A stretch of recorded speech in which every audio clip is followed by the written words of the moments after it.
I was gonna do a funny intro, like a humorous intro this episode, but yeah, I don't really feel like it.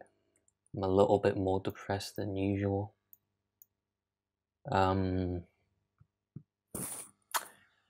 I don't want to say why out loud, but I kind of had like I say a falling out. I think they were just having fun, but they probably saw I might have taken it a bit more seriously than I should have. I kind of had like a miniature falling out with one of my housemates over. Yeah, this is where it gets choppy, if you will. I don't know what other way to describe it. Um, I had a miniature falling out with my housemates over meat and veganism. Because for the entirety of November, I went vegetarian because my brother challenged me to it, and I thought, okay, yeah, I'll try that, and I did it. I didn't eat meat for an entire month, and it was good. And so I thought, well, the month's up, I'll get back to meat. And throughout the month, they were supportive of me. I need to get some work done this episode. They were supportive of me. Going veggie. They were vegan themselves, and obviously I don't hate vegans. They're my friends, of course. Supportive of what they do. But so yeah, they were supportive of me through the month, and so by the end of the month, just come December, it's the 5th today. I started eating meat again, and they got kind of pissed off. They didn't seem pissed off, but I could kind of sense in the tone of their voice. I can just kind of sense people when people are pissed off. They did seem pretty unhappy about it, and they're not even. You get some vegans who are like raging vegans, death to all meat eaters, and they pretty much like shove their opinions down everyone's throats. My friends, they're not like that. They're accepting. Normally they're accepting of other people's opinions. They don't mind if you eat meat. They didn't mind that I ate meat, before November, but now that I've gone back to it after I've been veggie for a month, that they're unhappy about it. Yeah, well, that's how it comes across to me anyway. But basically, I think they're just, yeah. I was gonna say, I think mainly they're pissed off that I was veggie for only a month and not longer. That's kind of what I agreed to do beforehand, and I guess they thought that, oh, after trying veggie for a month, I bet you're gonna do it permanently. I'm not saying I'm a good person for eating meat, because it's mixed opinions about it, and I appreciate you for being vegan, because you're saving animals. The only reason I can't really do that is because it's expensive. Got some controversial opinions in this episode, and well, I myself can't really do without meat. Like, I go to my uni cafe, and they've always got meat on display. I kind of have to, I don't have to. I know I don't have to eat it, but there is not much else other than, because for the past month I've been getting food from the uni cafe. I've been just getting chips. That's about it, because they have very little else. I guess veganism isn't as popular as I thought at my uni. But you think, uni is a very university and college is a very liberal place, lots of social justice. I'm not going to point any fingers, but you'd think with like that kind of demand, they would supply more kind of veggie options. And I think they do. The problem is that I just don't like them. Like a lot of vegetarian food, I just don't like. Like my friend, bless her, she was when I was going veggie, she went vegan, and some of the food that she couldn't eat anymore, she gave to me. It wasn't meat, obviously, but it had like milk and eggs and stuff in, like stuff that vegans can't eat. And I'm really grateful for that, and to that I thank her. And that's the wrong brush. Shit. Who cares? It looks all right. Actually, no, it doesn't. Got to keep it symmetrical. Anyway, enough of that. What else can I talk about? In the last episode, hang on. In the last episode, I talked about the new Formula One logo, and how I thought it was cool because it shows it's what Formula One is all about: precise design, speed, tracks, start lines, racing. Very simplistic, but quite cool and stylish at the same time. Which I thought, like, if you're a graphic designer like me, then you'll know that a lot of modern design is very flat and very basic. I think the reason for that is to basically put across a clear, obvious message. Basically tell the customer up front, this is what this is. This is, like, you use minimal color and all that. I'm no good with shading. You can see by this. This is just me trying to do. It's just me trying to experiment here because the shading doesn't look right at all. But at least it's detailed. Anyway, I was gonna say I wanted to talk about the rise of the 80s.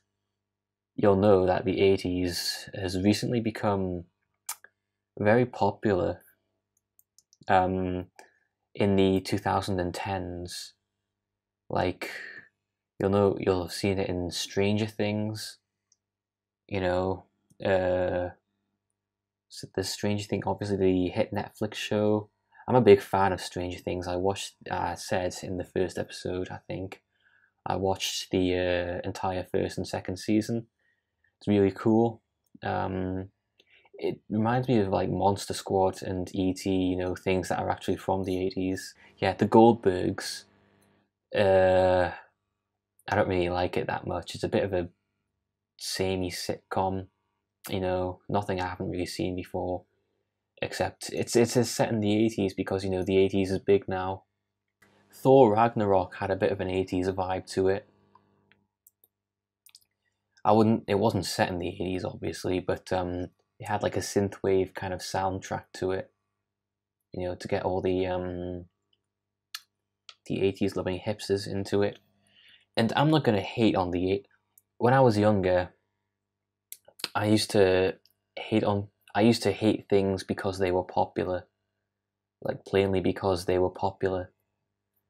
And I've kind of come to realize, well, I've known for a while, for a few years, that you shouldn't really judge things by their popularity.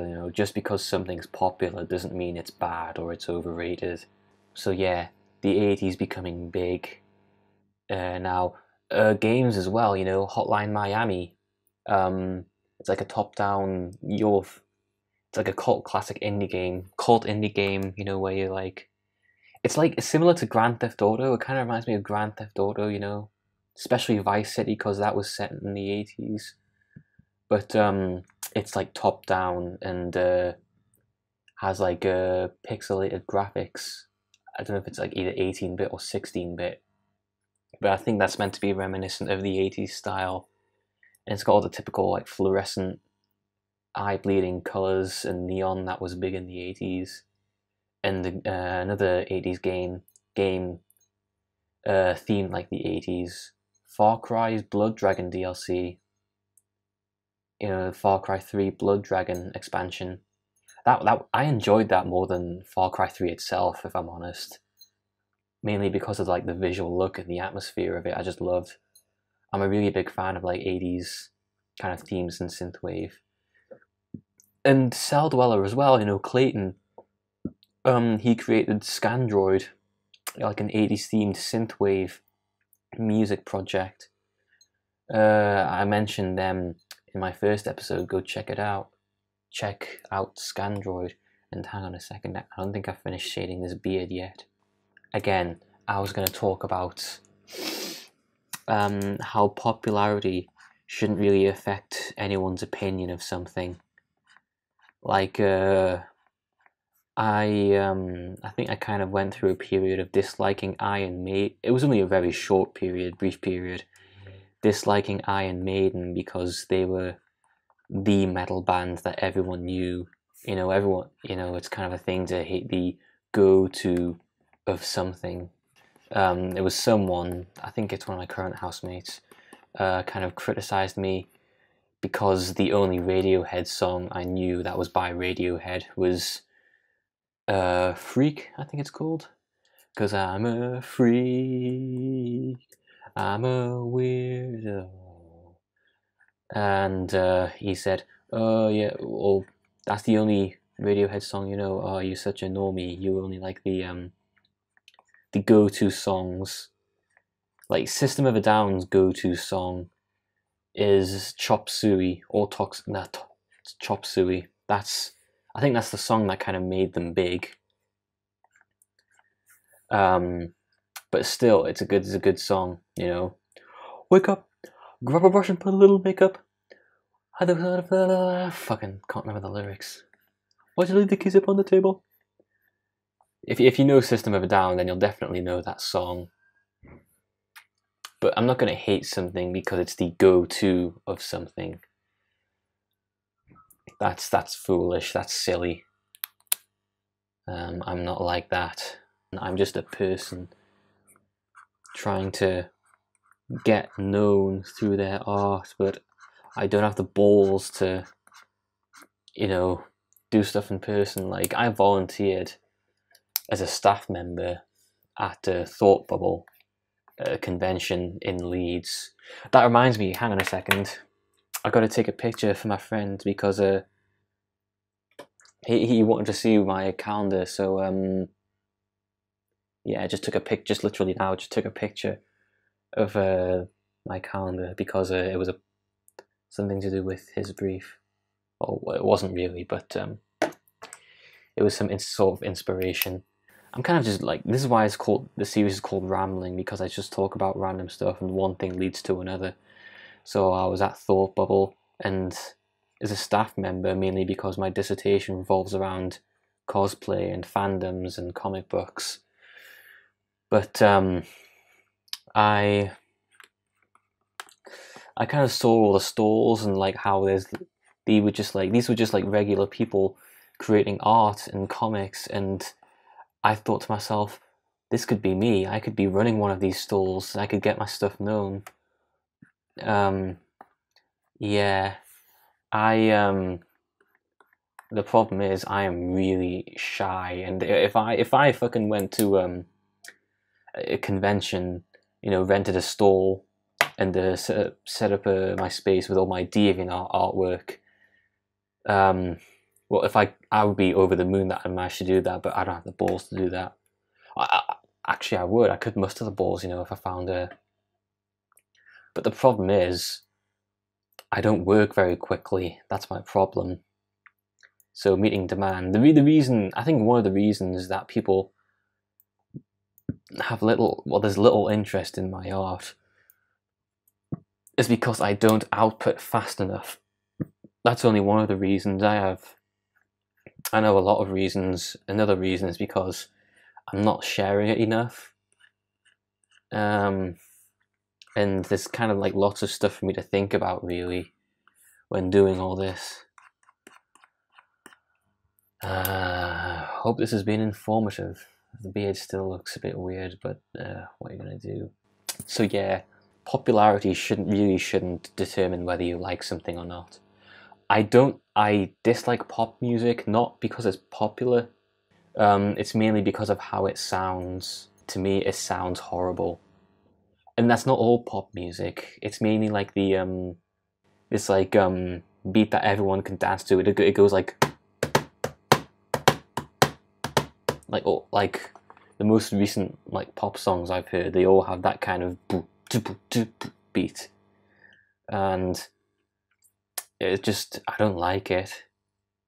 Plus, it's overused in pop music, and yeah. But if you like it, then that's fine. You know, I'm not going to judge you for liking something. Good that you can like something because that's popular and not hate it just because it's popular. You know, I know that Stranger Things is popular and Rick and Morty is popular, but I still like it. And I don't let fandoms, you know, I talked in the last episode or the other episode how people say fandoms ruin things for them. I'm aware of what some Undertale fans can be like, and Rick and Morty fans. Rick and Morty fans, um, I'm sure the fandom in general isn't that bad, but the most clear ones, like, you know, the cringy ones stick out to me. And despite me being aware of this doesn't change my opinion on Rick and Morty. I'm still a fan of it, and I don't care if it's suddenly quote gone mainstream unquote, because you know it was always pretty much popular. It's just recently become, in like the past year, become really popular. Uh, that hasn't changed my opinion of it. I still really like it. Stranger Things is popular. I still like it. The music I listen to is unpopular. I still like it. I'm trying to say, popularity doesn't affect what I like and what I dislike. We've been recording for 20 minutes. I'm not going to stop it yet because I actually want to do this guy's neck. You know what? I'm an idiot. I should have just continued it from here.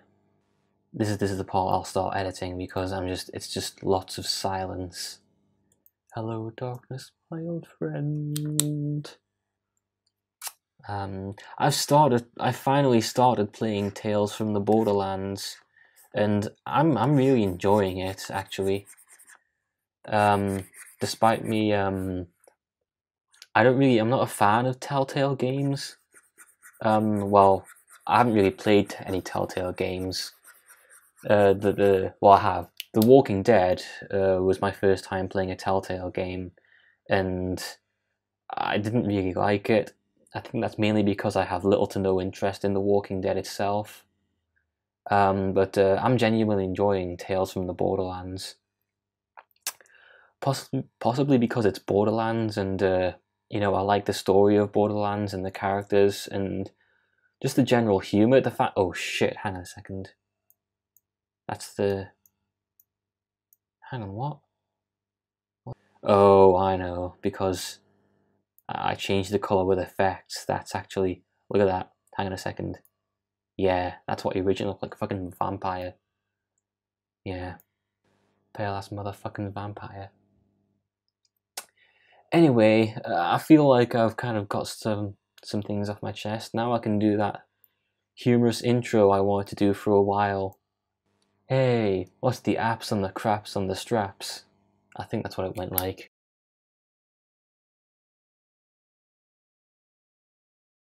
Yeah, just watch the thing in full detail. You know, I'm not the one to explain shit because I'm useless at that. I stutter and I'm an awkward like an idiot.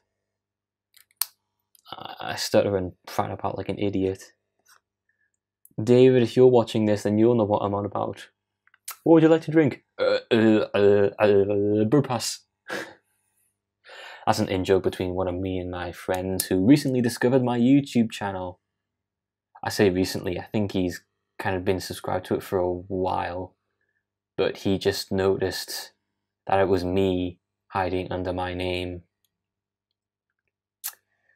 So yeah, David, what's the apps on the craps on the straps? Yeah. I've got Sunset Neon stuck in my head. Sunset Neon. Wait, hang on a second. Oh, son of a bitch! I didn't take into account this color. I've got Sunset Neon in my head. Sunset Neon is basically Blue Stally's Chinese rip-off of Scandroid. Well, it's not. It's basically Clayton did the whole 80s themed music with the Scandroid.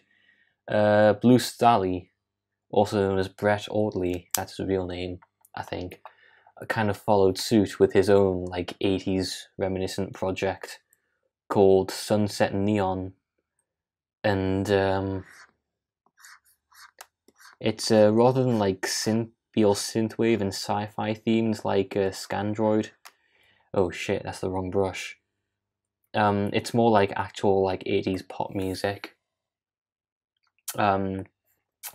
If you want to get pumped, like if you want like a real 80s get psyched theme song, listen to Sunset Neon's Tonight, the song called Tonight.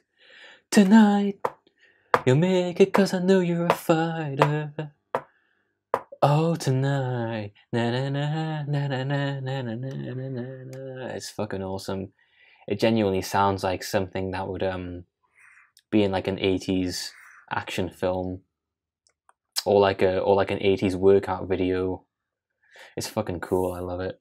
I think Voitions, whatever his name is, Dan Voitions, is starting to follow suit as well. The whole fixed musicians are starting to really hop on this 80s bandwagon, if you will. And now, not only is Celldweller and Blue Stally doing it, but now Voitions is doing it. His new single, Holograms, is all like fucking neon 80s themed retro sci-fi. I guess it's like a big trend. I guess it's like a new trend kind of going on. I don't want to use the word trend because I dislike that word.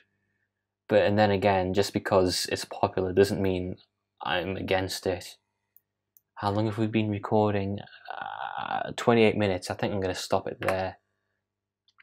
This has been Kairos the Wolf, kind of letting some stuff out, venting about random stuff. Yeah, I don't think I missed anything out this episode. Please remember to like, comment, subscribe if you can. But most of all, thank you for watching, and until then, bye for now.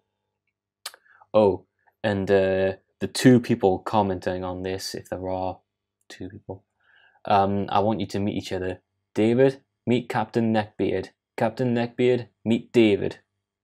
Enjoy.